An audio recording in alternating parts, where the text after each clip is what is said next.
मुंडर शिरबारवाडी येथे श्री विठ्ठल रुक्माई कमिटी व शिरबारवाडी ग्रामस्थ आणि महिला मंडळ यांच्या वतीने श्री विठ्ठल रुक्माई मंदिरामध्ये अखंड हरिनाम सप्ताह व ज्ञानेश्वरी पारायण सोहळा विविध कार्यक्रमांनी ह.भ.प. प्रकाश महाराज सोलकर यांच्या मार्गदर्शनाखाली साजरा झाला।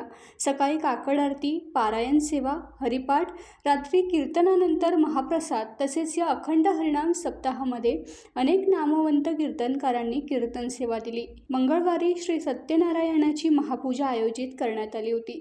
त्यानिमित्ताने ग्रामदेवतेच्या पालखीचे ढोल ताशांच्या गजरात आगमन झाले। ग्रामदेवतेच्या पालखीचे सर्व ग्रामस्थ व महिला यांनी पूजन केले। या कार्यक्रमादरम्यान मुंडर गावचे रहिवासी व महाराष्ट्र नवनिर्माण सेनेचे गुहागर तालुका संपर्क अध्यक्ष व नवनिर्वाचित जिल्हा परिषद सदस्य प्रमोद कांदी यांचा मुंडर गाव श्री विठ्ठल रुक्माई कमिटी शिरबारवाडी ग्रामस्थ व वारकरी संप्रदायाच्या वतीने सत्कार करण्यात आला।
टाइम्स डिजिटलला लाईक करा, सबस्क्राइब करा, शेअर करा आणि बेल आयकॉन दाबायला विसरू नका। पाहत रहा टाइम्स डिजिटल।